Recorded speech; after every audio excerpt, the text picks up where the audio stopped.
Olá, ouvintes e leitores, sejam bem-vindos à nossa leitura bíblica comentada do Ictus Podcast.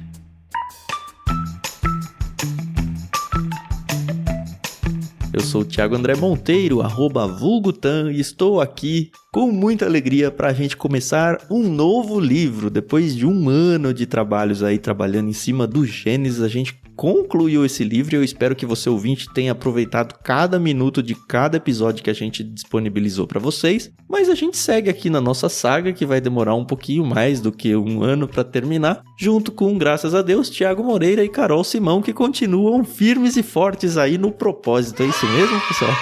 É, isso mesmo. Oi, pessoal, aqui é a Carol Simão. E pois é, tô até emocionada aqui, começando um segundo livro.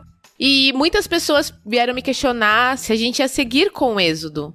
E eu falei, vocês vão ter que ouvir pra saber. Então, fica aí. Que chatinha, hein, Carol? Segurar a audiência, tá certo. Exato. Olá, nossos queridos ouvintes, muito bom agora. Concluímos uma parte da jornada muito gostosa, que foi o livro de Gênesis, mas seguimos firmes nessa longa caminhada aí juntos, que tem sido muito prazerosa. Então é bom estar de novo aqui com o Tan, com a Carol, para a gente começar um novo livro, um prefácio hoje, para a gente entender bem de forma panorâmica o que a gente vai abordar. Então muito bom estar com vocês novamente. E para você, ouvinte, entender qual vai ser a sequência dos eventos aqui no LBC, a gente fez o livro de Gênesis inteiro e dessa vez a gente vai começar o livro de Salmos, mas a gente não vai fazer o livro de Salmos numa tacada só, tá bom? A gente vai trabalhar ele como se fosse interlúdios de livros. E acho que cabe bem a palavra interlúdios, porque salmos são canções, né? São músicas, e a gente vai falar um pouquinho sobre isso hoje. Mas como que vai funcionar? Sempre que a gente terminar um livro bíblico, a gente vai trazer 2 ou 3 episódios de salmos, e aí depois começar um novo livro. Como a Carol já não quis dizer para a amiga dela que esse livro próximo seria o Salmos, a gente também não vai dizer ainda qual vai ser o livro que a gente vai seguir depois desse comecinho de Salmos. Mas para você ficar inteirado, a gente vai ter 3 episódios agora. Esse de hoje não é nenhum capítulo específico dos Salmos. É aquele episódio de prefácio. Como a gente fez no Gênesis, a gente apresenta o livro como um todo, explica, contextualiza no tempo, contextualiza tudo sobre ele. E aí, a partir da semana que vem, a gente vai abordar o capítulo 1, na outra semana o capítulo 2, e aí depois a gente vai começar um novo livro da Bíblia, e a gente vai fazer sim esse livro, o livro todo, passando por todos os capítulos, um capítulo por vez. Quando terminar ele, a gente volta para Salmos, retomando a partir do capítulo 3, e conforme o bonde for andando, a gente vai explicando direitinho para vocês. Mas o episódio de hoje é um prefácio, então, do livro de Salmos, que obviamente não tem na Bíblia. Você talvez tenha bíblias de estudo, inclusive a gente sempre recomenda a Bíblia de Estudo NVT, que não só nós estamos usando para nossos estudos pessoais, como o texto bíblico deles a gente tem usado aqui no nosso projeto. Agradecemos a editora Mundo Cristão por emprestar essa tradução para a gente. Mas tem tantas outras aí, bíblias de estudo tão boas quanto elas, e normalmente elas têm uma apresentação do livro, uma introdução do livro. Tem livros de teologia que são só sobre introduções. Então a gente aqui, em nossos estudos pessoais, fez um apanhado geral e vai tentar trazer para vocês nesse modelo e nesse humor que a gente traz sempre aqui no LBC, mais leve, para que você entre de verdade no livro de Salmos, não tão cru. Esse é o objetivo do programa de hoje. E nós escolhemos o livro de Salmos para fazer esse interlúdio entre os livros bíblicos, justamente porque o livro de Salmos ele é diferente. Ele é diferente dos demais livros da Bíblia. Ele é uma coleção, como nós vamos ver. Então ele não é necessariamente como uma carta que tem um desenvolvimento de começo, meio e fim, lógico, argumentativo. Ele é uma coleção de canções ou orações, do povo de Israel. Então é mais fácil da gente fazer isso, a gente não perde uma linha estrutural de um livro, porque o livro de Salmos é uma coleção. Se você tem a experiência de um ambiente de igreja, você pode pensar que é como se tivesse terminado uma pregação e agora vamos no momento de louvor, porque é isso que é os Salmos, Um momento de louvor, de adoração, e aí depois a gente volta com uma nova palavra. Pensei que você ia comparar com um inário. Não deixa de ser, Com uma coleção de músicas, mas é. O inário de Israel, Tantas vezes a gente já ouviu.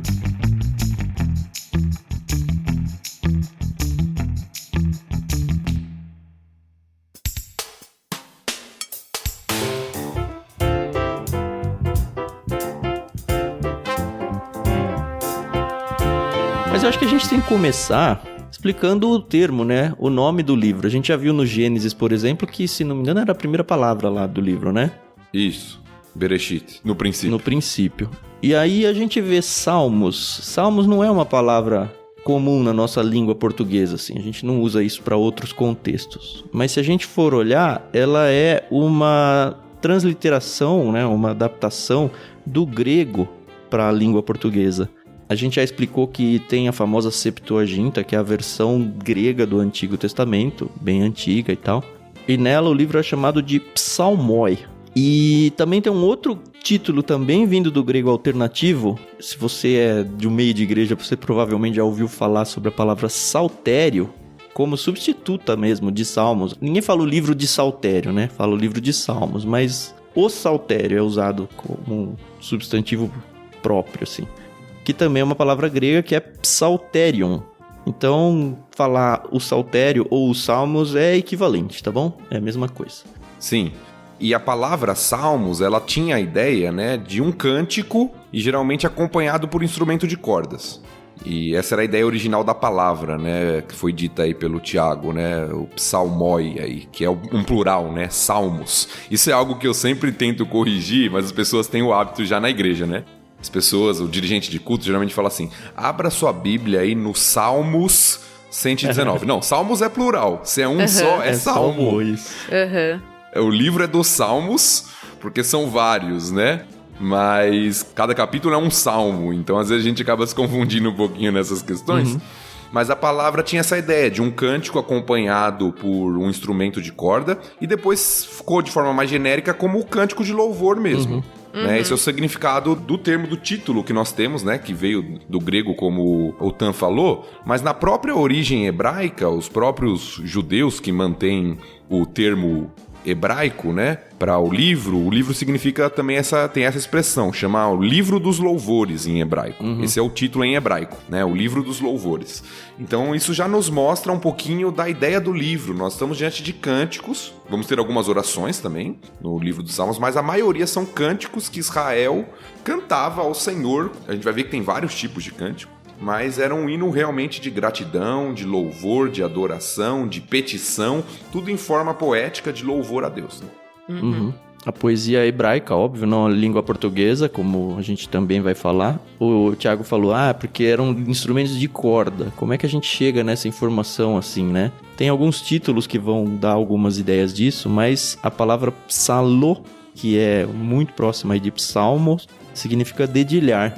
Então, também tem essa alusão aí a músicas dedilhadas, né? E isso faz sentido em instrumentos de corda. E é uma pena que não se preservou partituras, né? Acho que nem existia o conceito de partitura musical como a gente tem no Ocidente hoje. Eu não sei sobre isso. Mas eu sei que a gente não tem nenhuma informação da melodia das canções. A gente só tem as letras das canções.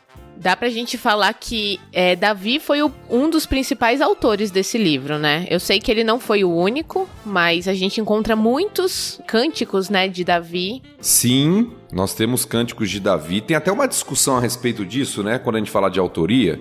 Porque, teoricamente, nós temos, se eu não me engano, 73 salmos ligados a Davi. E o livro todo são 150, né? Isso, o livro todo são 150 salmos. Mas nós temos 73 deles, ou seja, quase metade, relacionados a Davi, que naqueles subtítulos que tem nos Salmos, geralmente aparece o nome de Davi. Porém, há uma discussão em alguns estudiosos se todos eles foram compostos por Davi ou se alguns foram feitos para Davi. Por causa da preposição lá, né? Por causa da preposição, porque muitas vezes tinham salmos para reis, como a gente vai ver, de entronização de reis, e Davi foi um rei muito... até hoje é o protótipo do rei israelita, né? Aquele que viria para tomar o trono de Davi, né? O Messias, ele vem como o herdeiro do trono de Davi. Então Davi é aquele rei exemplar, da onde viria o maior rei, que seria o Messias, o Senhor Jesus Cristo. Então tem uma discussão sobre se todos foram escritos por Davi ou se alguns foram escritos para Davi. Mas o fato é que a gente tem 73 salmos relacionados a Davi. E muitos deles, pela própria ocasião, fica claro que foi o próprio Davi que escreveu mesmo. Mas pelo menos o Salmo 90 a gente sabe que foi Moisés, né? Porque é a oração de Moisés. Isso, esse não tem como fugir. Só pra gente não passar batido aí nos nomes dos salmos, porque pelo menos a gente acredita que os autores estão corretos, a gente tem aí nomes como Davi, que a gente já falou, Salomão, a gente tem Asaf, a gente tem... Emã, Corá, Etã. os filhos de Corá. Isso. Mas quando a gente falou a parte da preposição lá, a questão é assim... Os capítulos dos Salmos, a maioria deles, na sua Bíblia inclusive, traz um título. E aí tem uma quase briga, né? Uma grande questão teológica de que, será que esses títulos são canônicos, para usar a palavra correta, né? No sentido de que, será que eles são textos inspirados também, ou são só as letras a partir do verso 1? E tem gente que defende um lado, tem gente que defende o outro, principalmente porque esses títulos estão em muitos manuscritos aí. A questão é se ele foi ou não colocado lá a posteriori. Só para esclarecer para quem está nos ouvindo, nós estamos falando isso, tanto trazendo essa discussão referente ao livro dos Salmos, tá? Porque realmente há essa discussão se os títulos dos Salmos, eles estavam no original ou não. Mas nos outros livros da Bíblia, quando você pega a sua Bíblia, que você vê os subtítulos, esses subtítulos dos outros livros não estavam. Ah não, aí é coisa nossa mesmo. O Salmo acho que é o único livro da Bíblia toda que tem essa questão, né? Exato. Os outros são subdivisões que talvez o comentarista que está escrevendo sua Bíblia está tentando fazer para te facilitar. Nem sempre facilita, às vezes atrapalha. Não estava no original. No livro dos Salmos tem essa discussão, se estavam ou não os subtítulos que você tem aí no Salmo, né? Que apresenta autoria muitas vezes, apresenta ocasião, quando Davi estava fugindo de Saul, né? Apresenta a forma para instrumento de corda, ou coisas do tipo. Então esses subtítulos iniciais tem uma discussão se eles estavam lá no texto original ou não. Mas não deixa de ser um grande auxílio pra gente também na leitura do Salmo, né? Não que a gente tenha que falar, é do demônio esse negócio aqui, não vou ler, não é Bíblia. Não. Aproveite, tá aí, né? Aproveite. Da mesma forma que você deve aproveitar os títulos dos organizadores das traduções de hoje, porque eles estão... Sim. São pessoas estudadas que estão tentando facilitar a sua experiência de leitura. Sim. Mas só pra gente explicar a questão lá de que, será que é do Davi mesmo ou não, por causa da preposição que a gente falou, eu vou ler aqui um trechinho da introdução na Bíblia de Estudo da NVI, tá? Eu gostei bastante. Tem praticamente todo livro que vai falar de introduções vai explicar isso daqui, mas ele sintetizou bem a ideia. Olha só. Quanto à autoria, há ainda mais divisão de opiniões. As anotações em si são ambíguas, pois a fraseologia empregada, que significa de modo geral pertencente a, pode também ser interpretada no sentido de concernente a, ou para uso de, ou dedicado a. O nome pode referir-se ao título de uma coletânea de salmos que tinha sido reunida em torno de determinado nome, como de Asaf ou dos Coraitas. Quanto à autoria davídica, não pode haver a mínima dúvida de que o saltério contém salmos compostos por esse notável cantor e músico, e de que houve em determinado tempo passado um saltério davídico. E aí ele vai falando, mas é assim, a preposição que a gente traduz como de Davi, ou de sei lá quem, ela também pode ser, como o Thiago falou, traduzida como para Davi. É a mesma palavra no original. E aí a gente fica, qual decisão tomar? Tem, como a gente já falou, a Carol falou, tem alguns que é muito claro, até pelo contexto do Salmo. Isso aqui tem que ter sido Davi que escreveu, sabe? É uma oração no contexto de vida que a gente viu ele vivendo lá quando a gente estava lendo o 1º e 2º Samuel, por exemplo. Eu vi também que por terem sido vários autores que produziram os salmos, né? Então a gente tem um espaço de tempo muito grande, né? Então até pesquisei aqui que os estudiosos afirmam que os primeiros salmos eles foram escritos por volta de 1440 a.C., né? Ali no tempo de Moisés. E os salmos mais recentes foram escritos aproximadamente em 400 a.C., ali já perto do cativeiro na Babilônia, né? Do povo judeu. Já, né? Exatamente. Que é quando o livro como um todo ele é organizado e transformado, aqui os salmos. Porque eu acho que muito disso foi tradução oral, passava uma música pra lá, uma música pra cá. Em algum momento alguém sentou e falou, vamos organizar a bagunça aqui, vamos criar o livro que é uma coleção de músicas aqui que vem de tudo quanto é lado. É muito legal, se a gente for ver, tem mais de 1000 anos aí de distância entre o primeiro autor e o último autor. Exatamente, é uma peculiaridade, como a gente falou, do livro de Salmos, porque ele é uma coletânea, então você consegue ter essa questão, né, de um salmo lá de Moisés, né, de uma oração de Moisés, como a Carol já falou, do Salmo 90, onde Moisés está falando, né? Está orando ao Senhor, e isso ficou registrado e virou talvez um cântico ou uma oração mesmo do povo, até o período pós-exílico, quando você tem salmos falando a respeito da questão das canções da Babilônia. Os exilados na Babilônia estavam cantando, e até o retorno mesmo. Então você tem um período muito grande. É claro que a maioria dos salmos é do período ali de Davi e Salomão. Essa é a maioria, como a gente já falou, né? Quase metade são atribuídos a Davi ou para Davi. Você tem alguns também de pessoas que trabalhavam mesmo como cantores no templo da época de Davi. Lembra que Davi e Salomão foram aqueles que organizaram a questão do culto ao Senhor no tabernáculo e posteriormente no templo. Então eles foram responsáveis por isso. Então vocês tinham ali os responsáveis pelo cântico, e muitos dos salmos estão relacionados a eles também. Então essa maior parte dos salmos está nesse período de Davi, mas tem uma abrangência muito maior, como já foi dito, de 1000 anos aí mais ou menos. Então mostra um período muito grande da adoração do povo de Israel, né? Muito legal.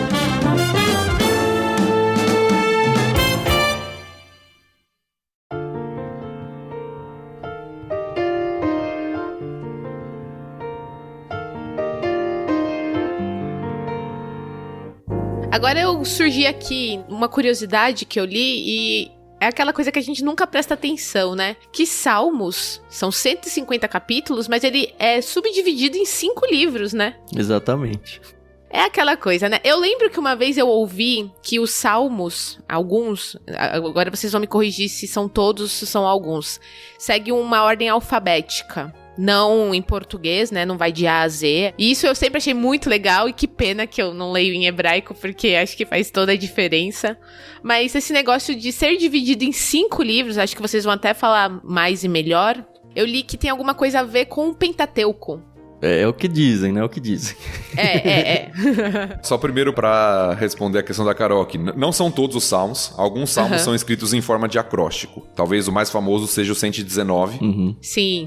Que é escrito, né, em ordem alfabética. A gente vai comentar, acho que um pouquinho mais pra frente, quando a gente falar um pouquinho da ideia da poética hebraica, como ela era feita, né? Então a gente deixa isso pra daqui a pouquinho, mas não são todos os salmos, não. Essa divisão de livros, pra quem tá boiando aí com relação ao que a Carol falou, nunca viu isso, você tem na própria Bíblia. Se você abrir a sua Bíblia, por exemplo, lá no Salmo 1, você vai ter lá livro 1. Sim. Vai do Salmo 1 até o 41. E você fala assim, que livro é esse, né? Provavelmente eram coletâneas mesmo de canções, de salmos, talvez de uma época ou organizadas por um tema. Há muita discussão sobre isso, né? É muito legal de estudar isso, porque você ouve e não conclui nada, né? Exatamente. Alguns afirmam, por exemplo, que são 5 por causa do Pentateuco, né? Como a Carol disse, é uma teoria. Outra teoria diz que não, é por época. Outra diz que é por tema. Então, o certo é que a gente não sabe. Não dá pra gente afirmar, né, com todas as letras. Pode ter sido até aleatório.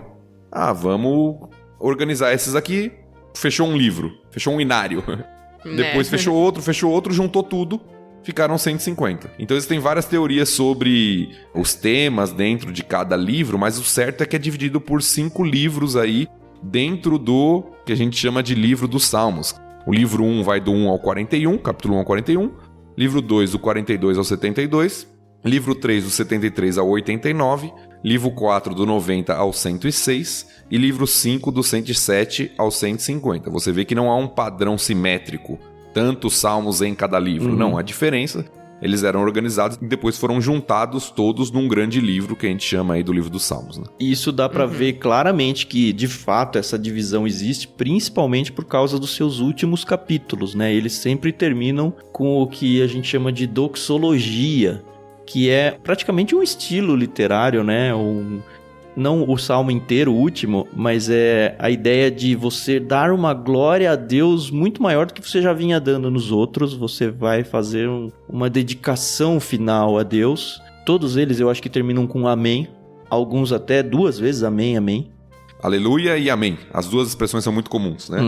O primeiro livro, que termina no Salmo 41, versículo 13, só para entender melhor o que o Tan está falando, ilustrar, diz assim: Louvado seja o Senhor, o Deus de Israel, de eternidade a eternidade. Amém e amém. Então, geralmente, no final de cada livro, termina com uma expressão de louvor a Deus. Aleluia, que é louvar ao Senhor, e amém. Então, geralmente, elas estão presentes. E o Salmo 150 fecha tudo com um grande hino de louvor. o último salmo do Saltério, né?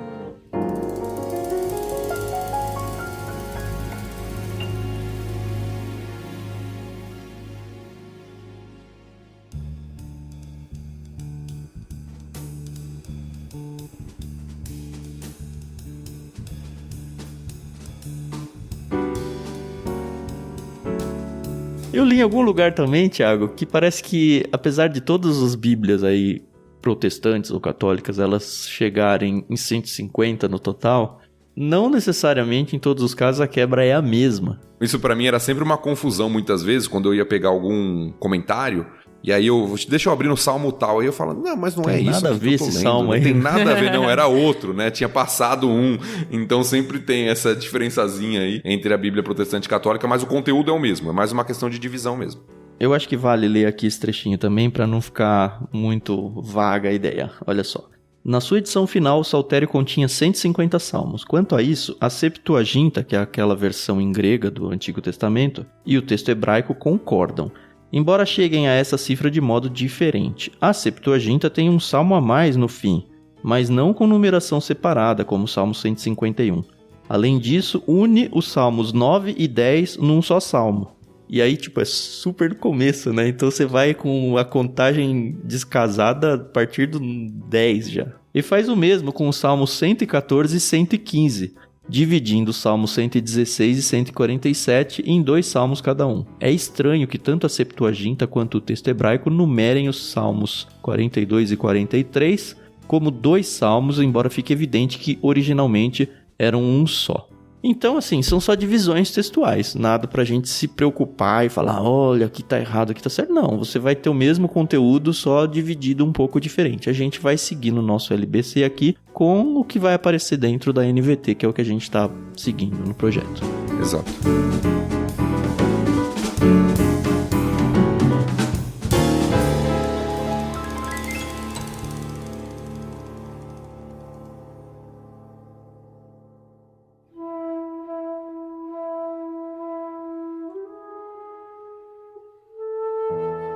Sobre os temas, é bem interessante ver isso, né?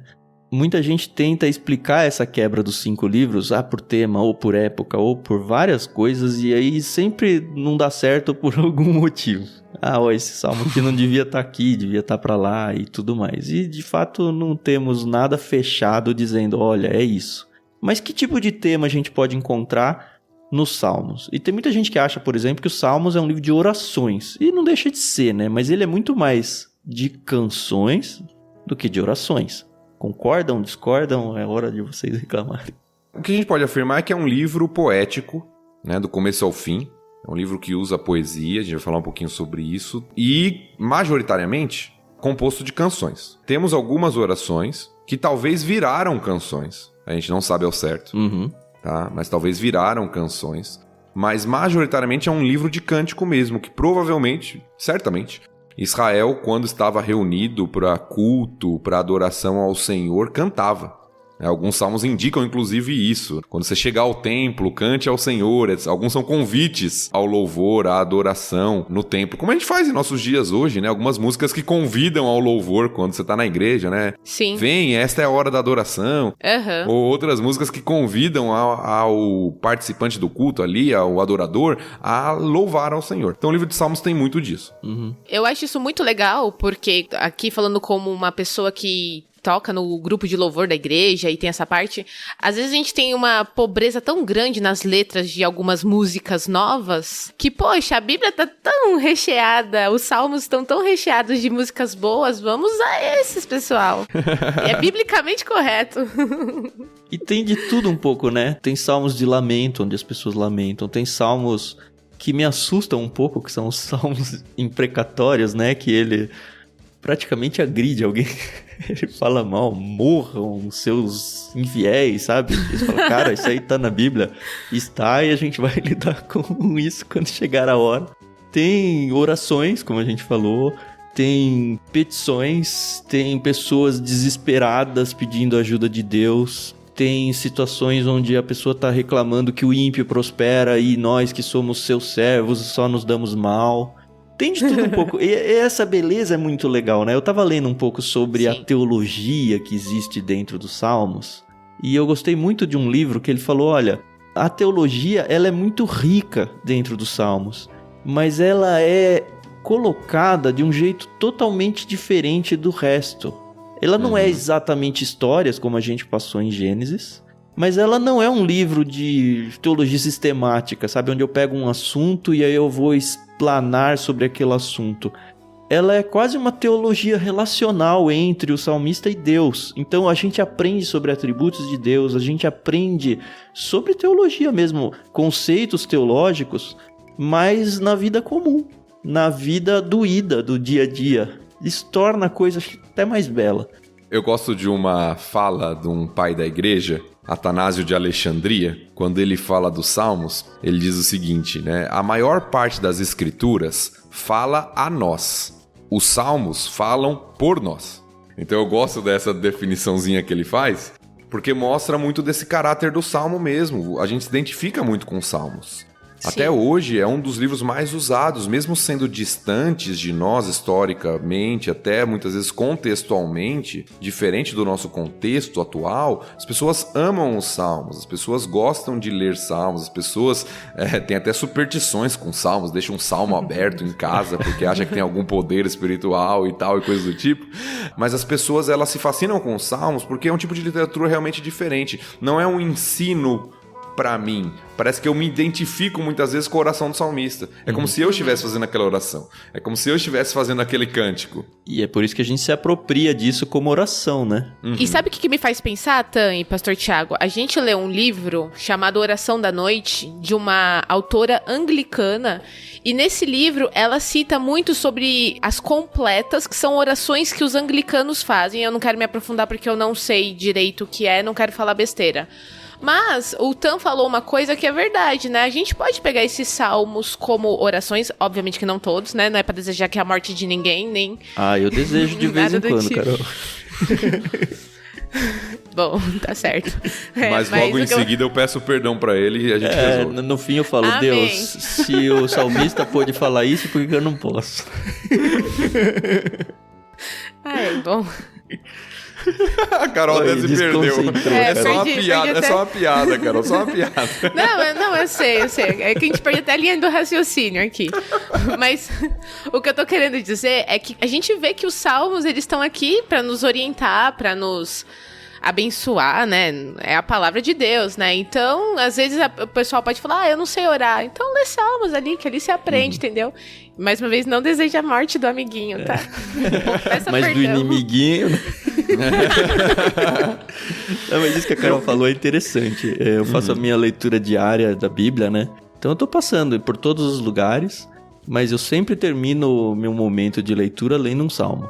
E é meio que um fechamento, assim, porque é a hora em que eu me preparo pra minha oração, sabe? Às vezes até o próprio salmo, a leitura dele, se torna a minha oração do dia. E é muito gostoso, porque eu até me sinto mais perto de Deus no sentido de que eu não tô orando algo egoísta, por exemplo, ou uma oração errada, entre aspas, que eu não sei se existe exatamente uma oração errada, mas que eu tô sim fazendo uma oração totalmente alinhada com a palavra de Deus. Quando eu tô orando muito próximo daquilo que Salmos está dizendo. Pra mim faz muito bem, assim, recomendo pra quem não tem essa experiência diária aí, tentar fazer isso, eu acho que vai ser uma experiência boa pra você também.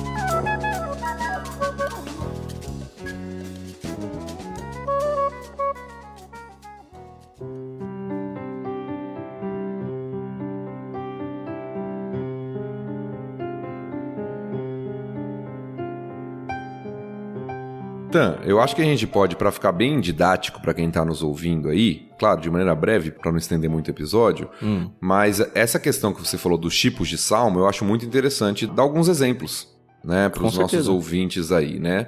Então, tem várias divisões. Se você pegar livros de introdução, comentários de Bíblia de estudo, como o Tan já falou, você vai ver divisões distintas, né, dos autores. Mas algumas se repetem, né, algumas classificações desses salmos, que eu acho que dá pra gente ver de maneira bem clara, né? Você tem, por exemplo, salmos individuais. Você vê que é a oração do indivíduo ali. Você tem salmos nacionais. Isso é muito comum, que é um convite à nação de Israel, ao povo de Israel. Mas falando dos tipos de salmos, como o Tan já introduziu o assunto, eu peguei algumas divisões aqui para facilitar pra gente, tá? Legal. A primeira, que muitos estudiosos acreditam, que existiam salmos didáticos. O que é um salmo didático? É um salmo que tem o intuito de ensinar algo, geralmente relacionado à ideia da sabedoria e relacionado à palavra de Deus. E canções é perfeito pra ensinar, né? A gente ensina as nossas crianças hoje com músicas. Sim, né? Grava, né? Eu lembro de um texto bíblico, se eu não me engano, em Samuel, você vê como a canção gravava na mente das pessoas, né? Um dos motivos de Saul ficar irado com Davi é porque as mulheres cantavam uma canção. E a canção das mulheres era: Saul feriu milhares, Davi 10 milhares. Então aquilo causou uma inveja em Saul e era um cântico, né? Gravava, aquilo ficava na mente das pessoas. E ia longe, então, né? Exatamente. Então é uma forma de realmente gravar. Por exemplo, o primeiro salmo, bem conhecido das escrituras, ele é um salmo didático, que tem o intuito de ensinar: olha, não ande no caminho dos ímpios, antes tenha o seu prazer na lei do Senhor. Então você tem um ensino que é bem característico da literatura proverbial, por exemplo, né? O livro de Provérbios faz muito isso: ó, faça isso, não faça aquilo, tome cuidado com isso. Mas que você tem alguns salmos bíblicos que geralmente tem esse tom mais didático, de ensino mesmo, do que deveria ser feito ou não deveria ser feito, tá? Temos também salmos de louvor. Se você abrir o livro dos salmos lá no finalzinho, você vai ter vários desses salmos. Geralmente eles começam com aleluia. O Salmo 150 talvez seja o maior exemplo disso, né? Louvai ao Senhor, tudo que respira, todo ser que respira, louve ao Senhor. Louve ao Senhor dessa forma, louve ao Senhor com esse instrumento, louve ao Senhor continuamente. Então, vários salmos de chamada ao louvor. A palavra aleluia é um convite a louvar ao Senhor. Louvai ao Senhor. Então, toda vez que aparece essa palavrinha aí, aleluia, ou louvai ao Senhor, na sua tradução, são salmos de louvor, geralmente classificados como salmos de louvor. Nós temos salmos também, aí eu vou deixar os imprecatórios para o final. O Tan já mencionou, mas eles são mais difíceis, né? Então vamos deixar ele para o final. Nós temos salmos reais, geralmente um salmo de entronização de um rei. O contexto davídico é muito forte nessa parte aqui, mas você tem salmos ali. Por exemplo, vou só ler um versículo na NVT mesmo. O Salmo 21, versículo 1 diz assim: em tua força, Senhor, o rei se alegra. Grita de alegria porque lhe dás vitória. Então é um salmo que vai falar sobre aquele rei. Seja ele sendo entronizado, né, começando o seu reinado, seja um grande feito desse rei. Então tinham salmos que estavam relacionados à vida do rei, né, como alguém escolhido do Senhor para governar o povo de Israel.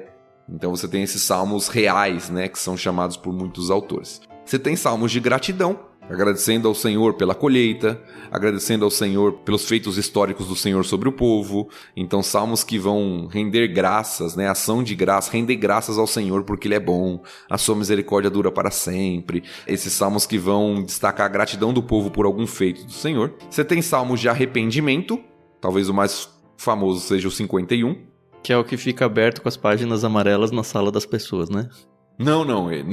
Não é esse? Esse não. De arrependimento é o quando Davi confessa seu pecado com Batseba. Não, mas é que eu tô falando porque tem uma senhora na minha igreja que era esse. Era o 51 que ficava aberto. Ah, é? Não, geralmente o que fica aberto na casa das pessoas são aqueles salmos de promessa.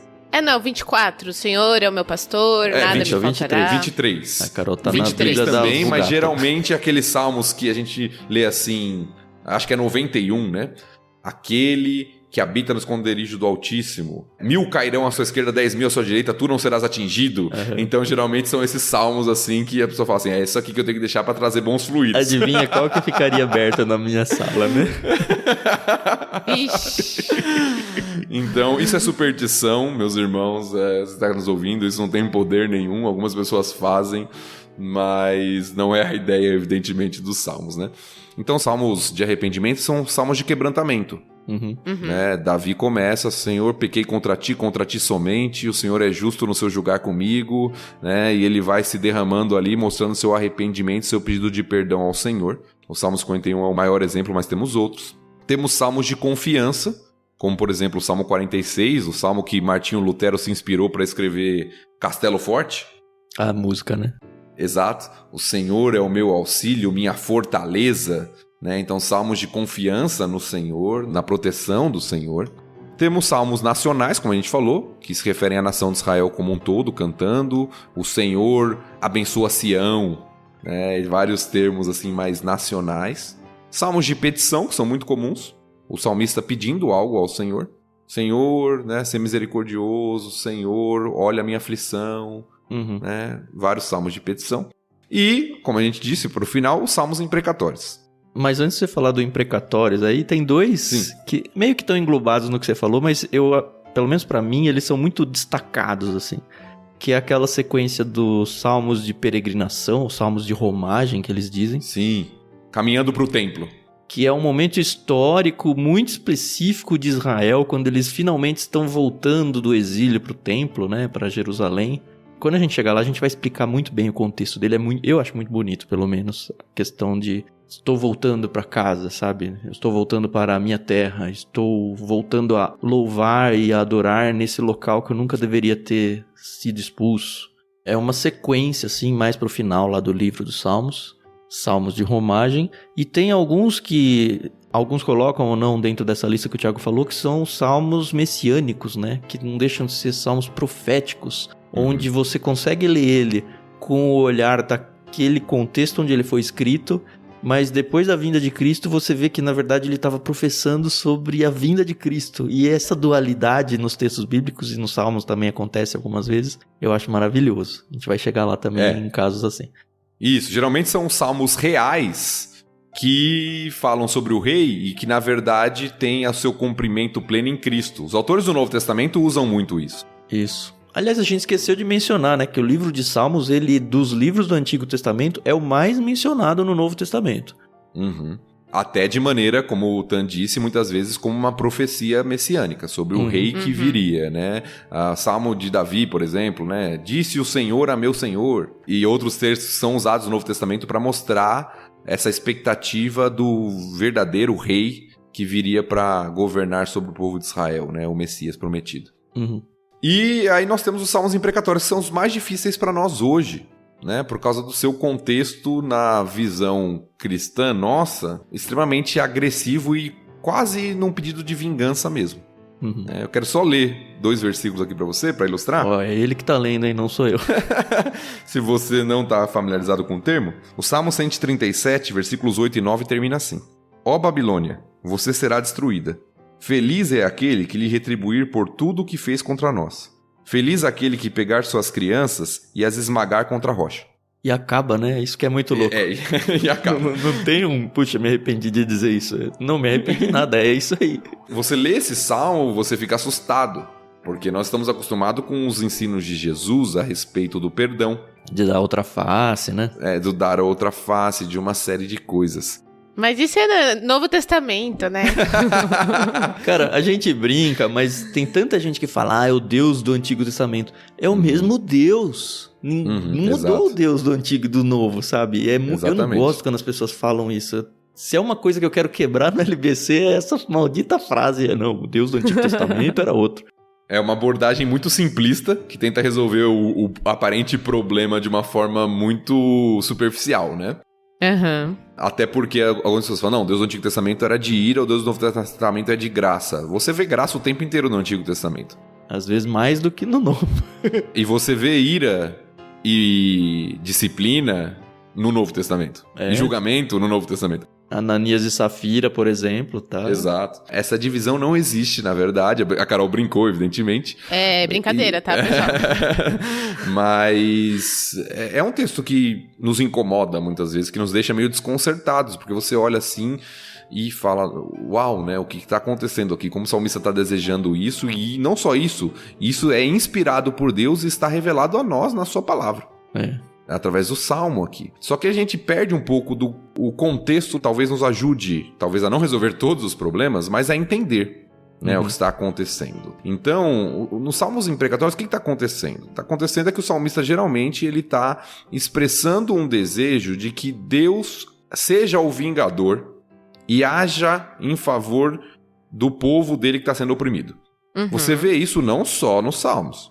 Tá? Você vê isso, por exemplo, em Apocalipse, lá no Novo Testamento, quando as almas daqueles que foram martirizados estão clamando diante do Senhor, falando, até quando o Senhor não vai nos vingar? Então isso não é exclusividade dos Salmos, apesar de termos uma linguagem bem forte aqui, mas a ideia dos Salmos imprecatórios é do salmista colocando diante de Deus a aflição que ele está sofrendo, de muitas vezes ter sido oprimido, ter seus filhos mortos, passar por tortura e uma série de coisas, ser exilado do seu ambiente, ser passado por situação de uma série de problemas e pedindo ao Senhor, Senhor, até quando isso vai acontecer? Senhor, vinga o seu povo, age em favor do seu povo. Então isso é algo que aparece nos Salmos eventualmente.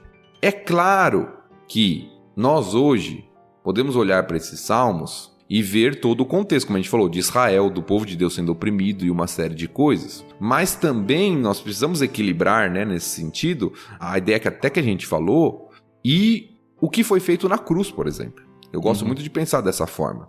Porque o que Jesus faz na cruz é receber o castigo que nós deveríamos receber. Então, muitas vezes, né, até o protótipo do que Jesus faz antes da sua morte, Pai, perdoa, eles não sabem o que fazem, e ele recebendo ali a punição pelos nossos pecados, nos faz olhar hoje aqueles que zombam do povo de Deus, aqueles que perseguem o povo de Deus sobre a terra hoje, em alguns contextos, até com um olhar mais misericordioso. Mas o que o salmista está fazendo nos salmos imprecatórios é justamente clamando pela justiça de Deus, para que Deus se vingue dos seus adversários e cuide do seu povo. Nesse sentido, é aquilo que a gente já falou, né? É a teologia aplicada à vida. É o coração aberto e sangrando do salmista. E ele tem liberdade diante do Deus dele, que tem um relacionamento muito próximo com ele, para falar até isso. Quando eu olho para salmos imprecatórios assim, lógico, a gente brinca aqui, mas eu entendo que, olha, Deus, eu fazer uma oração desse tipo para você em momentos de extremo sofrimento meu, ainda é uma oração válida, é uma oração que o Senhor vai entender. É uma oração que vai também mostrar que nosso relacionamento também pode ter esse tipo de reclamação ou de inconformidade com o mundo, com as coisas que estão acontecendo. E não quer dizer que o Senhor vai pegar a minha palavra e vai, como o Thiago leu aí, esmagar a cabeça dos filhos dos meus inimigos na pedra. Quer dizer que o Senhor entende que a minha vontade é esmagar os filhos dos meus inimigos na pedra. E eu posso falar isso pro Senhor. Não é pecado eu orar isso e a gente se relacionar dessa forma. É um jeito meu de falar pra Deus, Deus, eu preciso de colo agora, eu preciso de um afago, eu não tô aguentando mais, eu preciso do Senhor, o Senhor precisa se mostrar pra mim. E eu acho que isso é um nível de intimidade muito grande. Muito grande. Se a gente for olhar para os dias atuais, onde você não pode falar uma vírgula fora do senso comum, que você é cancelado por isso, por aquilo, você ter esse acesso com Deus e poder falar qualquer coisa para Deus e Deus entender porque Ele sabe o que está no seu coração, é algo sublime, de verdade. Sim. Só com o cuidado, né, para fazer um contraponto aqui ao que o Tan falou, para a gente não criar e alimentar em nós um espírito de amargura. Sim. É a honestidade espiritual de você poder falar com Deus sobre aquilo que você sente e pensa, mas também com um cuidado, porque eu vejo muita gente, essa palavra que eu tô dando é um cuidado mesmo, porque eu vejo muita gente que alimenta a amargura. E aí fala, não, tô sendo sincero, mas tá alimentando a amargura no coração. Isso só destrói a pessoa, né? Por experiência própria nesse relacionamento com Deus, qual que costuma ser a resposta de Deus? Vir com textos falando... Primeiro ponto, deixa que a vingança é minha, não é sua. Se tranquiliza aí, fica na sua. Pode ser que não seja agora, mas eu tô vendo. E eu vou lidar com essa situação. E num segundo ponto, que é o que normalmente mais forte acontece, é Deus tratar o meu coração, justamente pelo que o Thiago falou, de não cultivar essa amargura, de trazer textos como Cristo dando a outra face, de trazer textos dizendo que eu tenho que orar pelos meus inimigos, de trabalhar o meu coração para que essa quase amargura ou essa inconformidade com o mundo, ela seja tratada de um jeito cristão, onde eu vou voltar a me acalmar, eu vou descansar em Deus até na sua vingança que pode não vir durante a minha vida, mas a gente sabe que Deus vai se vingar no final do que tem de errado no mundo, de alguma forma, e de textos onde ele vai realmente falar, olha, Thiago, calma, você é um cristão, você tem o seu testemunho diante do mundo, diante das pessoas que te agridem, diante dos seus inimigos, vamos sentar aqui, eu vou pegar você no colo, eu vou te instruir com muito amor, e a gente vai seguir. Óbvio que isso não tá naquele salmo, a gente já viu, o salmo acaba. Mas para quem tem um dia a dia com Cristo, é isso que normalmente acontece. Pelo menos que deveria acontecer, né? Mas sabe o que eu acho legal? Que, por exemplo, a gente tem alguns salmos, principalmente do rei Davi, lamentando ou falando pra Deus, me ajuda. Mas quando você vê a história dele, você vê que teve a resposta, né? Então, também não dá pra deixar isolado o salmo e achar que é por isso mesmo, né? Tem toda a Bíblia aí, trazendo o contexto, exatamente pra não ficar fora de contexto. É claro, sim. Eu gosto muito dos salmos de Davi porque neles, principalmente, a gente consegue fazer essa ponte que a Carol falou, de entender o que estava acontecendo na vida dele e como foi a oração dele naquele contexto. Normalmente é um salmo de oração de Davi ali, né?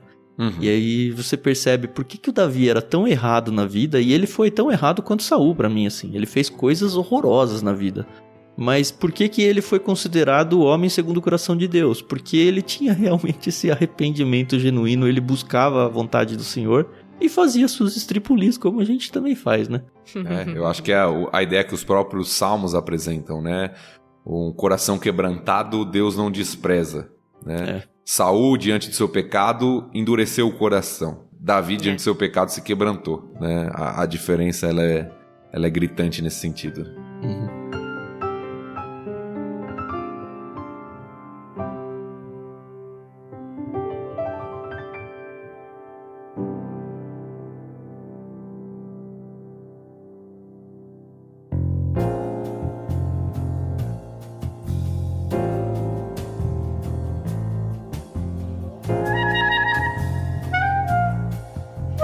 Eu tenho mais uma coisinha para falar, que não é sobre um salmo específico, ou sobre a estrutura dos salmos em si, mas que envolve uma questão que é importante para entender bem, não só o livro de Salmos, mas a literatura poética da Bíblia.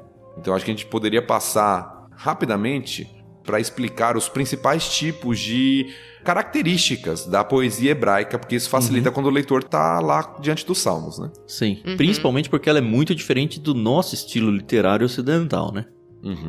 Então eu selecionei algumas aqui, depois se o Tan selecionou mais alguma ou não, ou a Carol quiserem complementar, mas eu selecionei algumas aqui para ilustrar, tá bom? Primeiro, o salmo é muito rico em comparativos com figuras da sua época, principalmente da agricultura. Isso é muito comum da poesia hebraica, comparação com algo da sua sociedade. Então, como uma planta, como uma árvore plantada junto a um rio de tal, né? Como uma videira que frutifica dentro da sua casa. Então você tem várias comparações com relação à agricultura. Então isso é muito comum, você vai encontrar nos Salmos o tempo inteiro. Que é a realidade deles lá, né? A gente aqui falaria de São Paulo como um carro preso no trânsito e é alguma coisa. Exatamente. Então esse tipo de comparação é muito comum, né?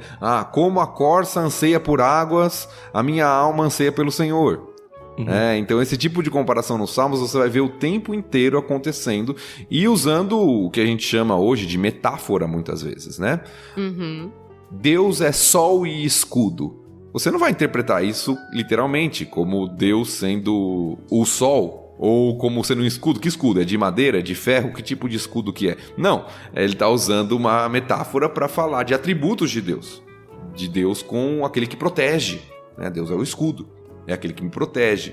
Então você vai ter muito desse tipo de linguagem metafórica, né? Tipo de figura de linguagem no livro dos Salmos, porque é a poesia.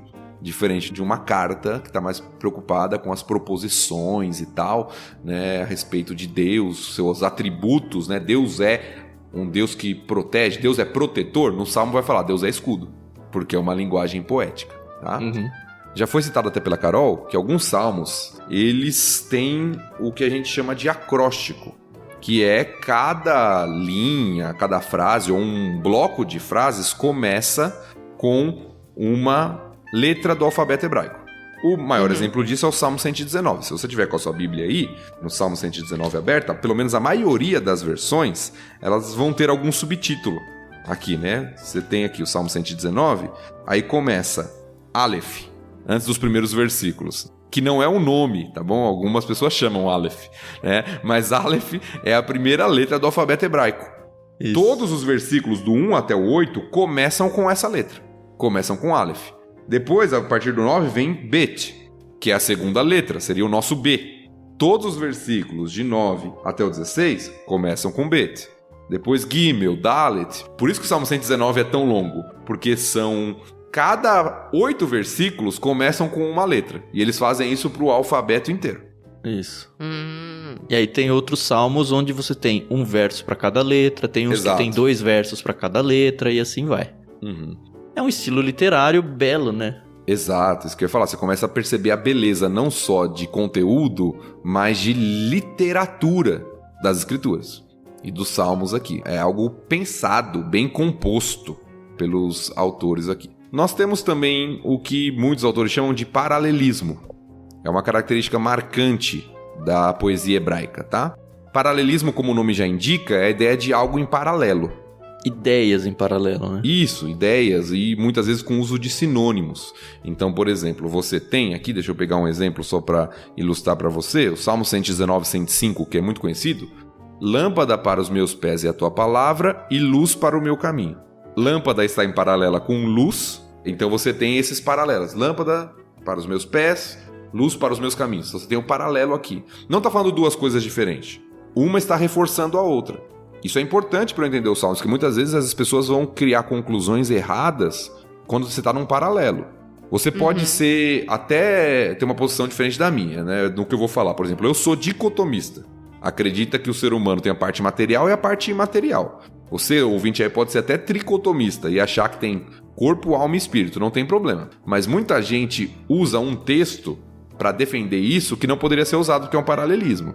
Que é, a minha alma engrandece ao Senhor, o meu espírito louva a Deus. Não, é um paralelo. A alma e o espírito estão em paralelo. A alma engrandece ao Senhor, o espírito louva a Deus. Então é um paralelo, não dá para você falar, não, são duas coisas diferentes. Pelo contrário, esse texto parece indicar que é um sinônimo. Tem outros textos que dá pra você brigar, né? Exato, tem outros textos que dá pra você, eu acho que é isso por causa disso. Mas entender a literatura ajuda a gente a não chegar em conclusões erradas. Então esse, por exemplo, é um paralelismo sinônimo de reforço. Tem o contrário também, que é chamado de paralelismo antitético, quando faz o contraste.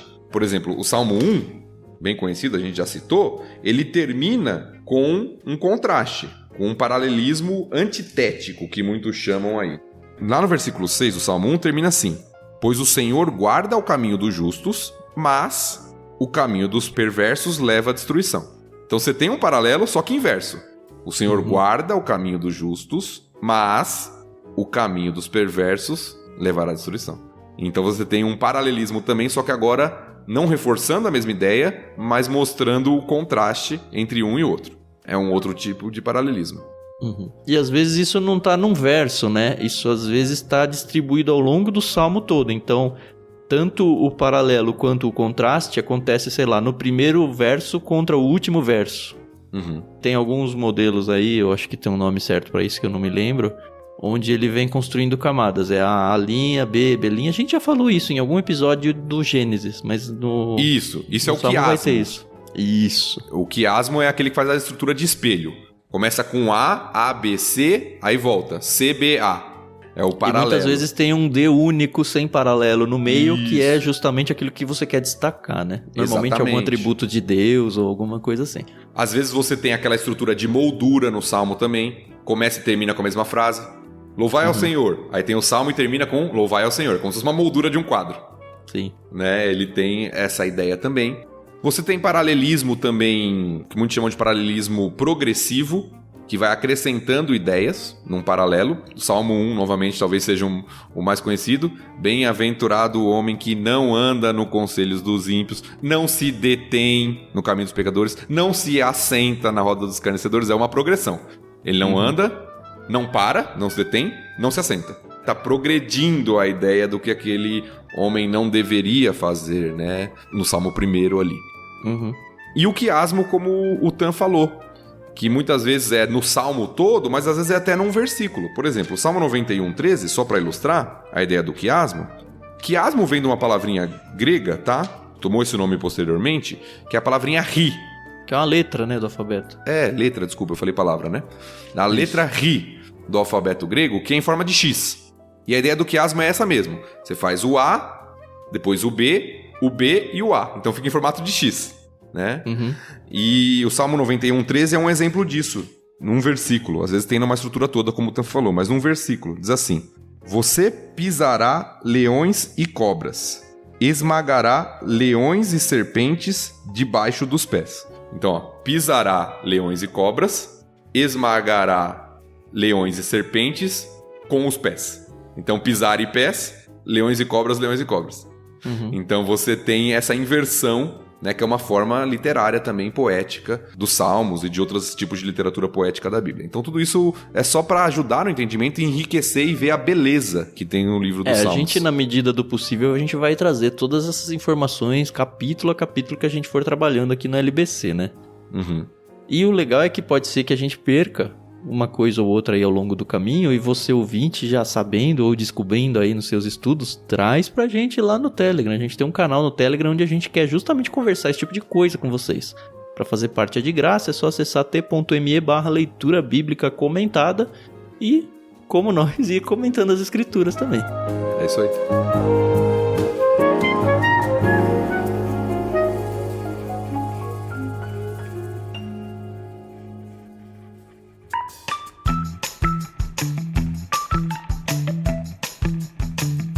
É isso aí, pessoal. Só isso, Carol. Já é pra finalizar? Eu acho que é isso. A apresentação dos Salmos é essa. A gente falou um pouco sobre tudo, né? Do que pelo menos as pessoas aí, os eruditos, escrevem sobre essa introdução de Salmos. Eu tô bem empolgado para entrar no livro de Salmos junto com vocês. Como a gente já explicou, a gente não vai fazer tudo de uma tacada só. Nesse primeiro bloco de Salmos aí, são 3 episódios, esse que você acabou de ouvir, e 2, e eu gosto da ideia de serem 2, porque o Salmo 1 e 2 são justamente os salmos de introdução ao livro dos Salmos como um todo. Então a gente vai meio que pegar esse bloquinho aí junto com vocês, antes de entrar no capítulo 3, lá depois que a gente lê o próximo livro da Bíblia. Eu já vi que vai ser mais um livro onde eu vou aprender muito e trazer muita dúvida. E eu tô muito feliz mesmo. E espero que o pessoal acompanhe com a gente, compartilhe com seus amigos. E vocês vão ter que aguentar a gente mais um pouco. Eu também tô muito empolgado. A Carol fala assim, eu vou aprender muito, mas eu acho que essa é a grande... Eu adoro dar aula por causa disso. Adoro ensinar por causa disso, porque quando eu ensino, eu tenho que estudar, e quando eu estudo, eu aprendo. Então, para mim tem sido muito enriquecedor também. Eu espero que para você que está nos ouvindo também seja enriquecedor para sua vida espiritual, sua vida com Deus aí. Muito bem, então a gente volta na semana que vem. Fique firme aí, fiel com a gente. Se você ainda não terminou o Gênesis, nós já terminamos, então tá tudo aí no podcast.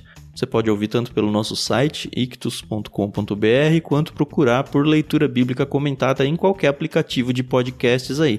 Vem fazendo, né, a sua maratona literária bíblica aí e acompanha a gente aqui nos Salmos, vai trazendo o Gênesis, vai fazendo sua devocional junto com a gente aí, vai ser legal. Tá sendo bem impactante pra minha vida esse projeto. Eu sei que muita gente tem procurado a gente pra falar, puxa, eu não consigo acordar na terça-feira sem dar o play e fico ansioso pelas 7 da manhã quando sai o episódio, o que dá pra gente até um senso de urgência de que não podemos falhar nem no dia e nem na hora de lançamento dos episódios, né? Mas, por enquanto, Deus tem preservado as nossas vidas e permitido que esse projeto siga adiante. Então, se você gosta do projeto, dentro da descrição desse programa tem várias maneiras de você se envolver com a gente, até financeiramente. Deus sabe o quanto a gente precisa disso.